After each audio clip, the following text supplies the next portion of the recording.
महिलाओं की सामाजिक, पारिवारिक और आर्थिक स्थिति को लेकर संगम नगरी प्रयागराज के रहने वाले मशहूर होम्योपैथी डॉक्टर एस.एम. सिंह ने एक अलग ही नजरिए से महिला के जीवन को देखा है। लेकिन इसी मसले पर देश की जानी मानी पत्रकार आरफा खानम शेरवानी क्यों थोड़ा अलग विचार रखती है। नेशनल कवरेज ने दो बेहद जुदा शख्सियतों के विचारों को एक दूसरे से साझा करते इस मसले पर बात किया।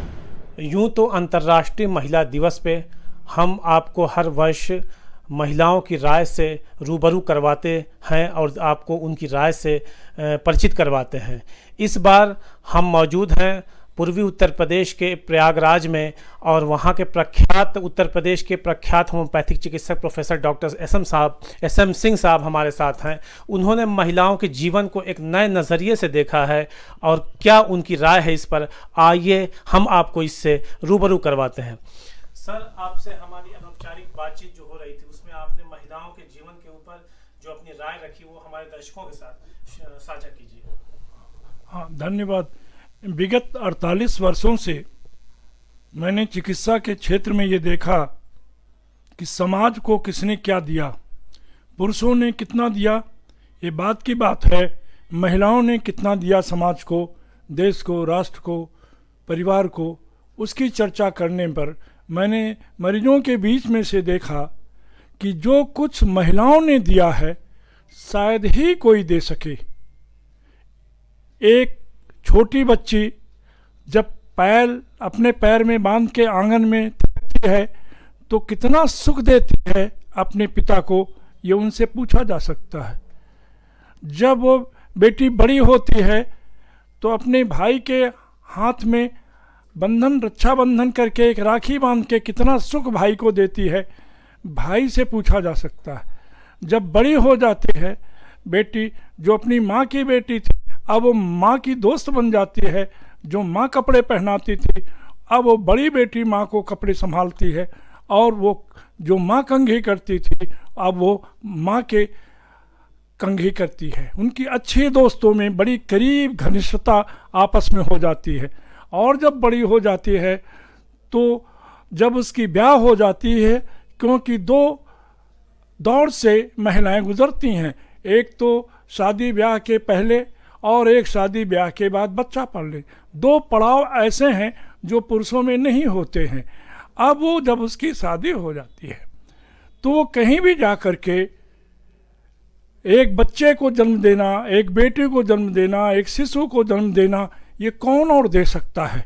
और पूरे परिवार के खुशी के साथ उस छोटे से बच्चे को शौच संस्कार से लेकर के आगे तक सब कुछ शिक्षा देना कि ये करना है, उचित करना है, नैतिक पूर्ण कार्यों को करना है और सच बोलना है, ईमानदारी से रहना, ताकि लोग आपकी गंध मकरंद सुगंध समझ सकें, ये सिर्फ माँ देती है ज्ञान। छोटे बच्चों को कॉलर में ठीक करके जगा के बिस्तर से कॉलर बांध के कपड़े टाई पहना के जो भी जिस क्लास का है उसको तैयार एक माँ करके स्कूल भेजती और संस्कार सारे देती है। लेकिन जब ये बच्चे बड़े हो जाते हैं, संस्कारित होकर के आगे बढ़ते हैं, बेटी हो या बेटा, तो फिर जो संस्कार से तैयार करती है माँ अपने बच्चे को, एक बेटी एक बहू को देती है और बेटी चली जाती है, एक दामाद ले जाता है, बेटे के लिए एक बहू आ जाती है। ये सब कुछ वो देती रहती है।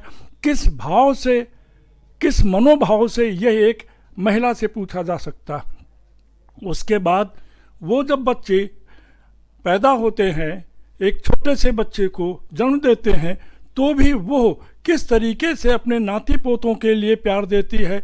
सबको घर में खिलाने के बाद ही स्वयं खाती होगी, यह कितनी बड़ी बात है।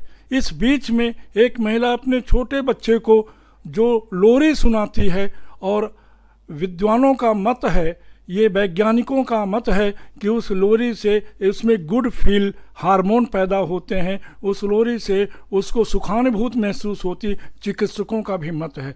अतः ये सारी चीज़ें जो देती है एक माँ, एक महिला अपने बच्चे को, वो एक बड़ी ही वैसी बात है जिसके लिए ऋण नहीं चुकाया जा सकता।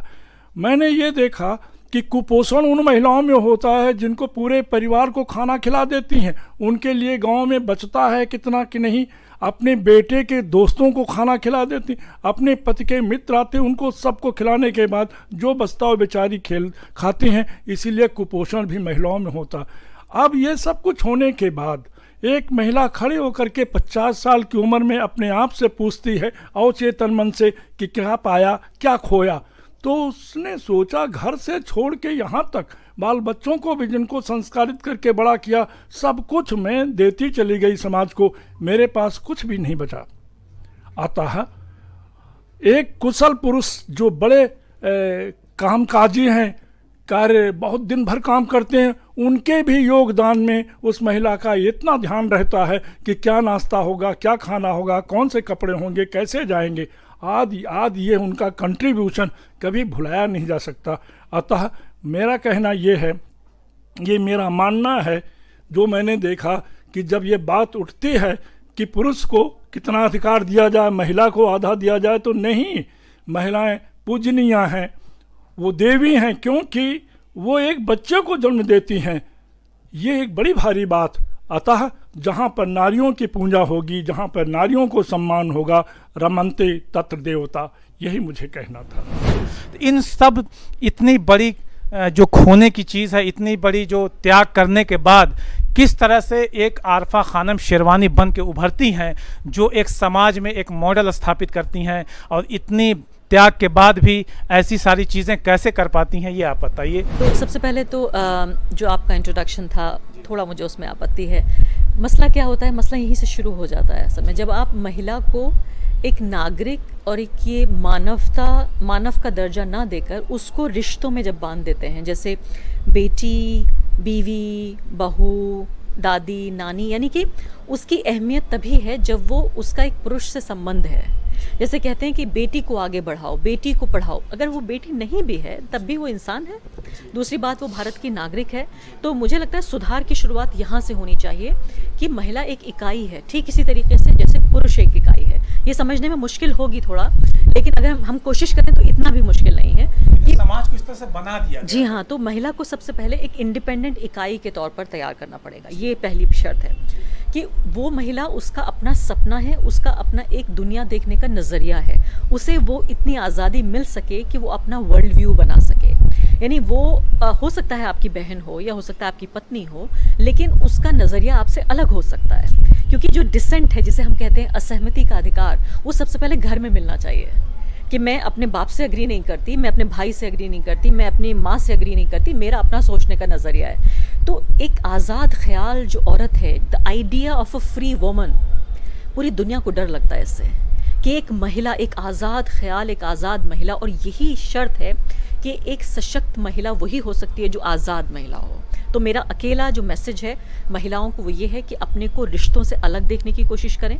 मैं परिवारों से भी यही कहने की कोशिश कर रही हूँ कि उन्हें एक इकाई के तौर पे देखने की कोशिश करें, और दूसरे, महिलाओं को इतनी आज़ादी मिलनी चाहिए कि वो अपने हिसाब से अपनी दुनिया बना सकें। ये पुरुषों की दुनिया है, आप लोगों ने अपनी दुनिया बनाकर और हमें रख दिया जहाँ जहाँ ज़रूरत है।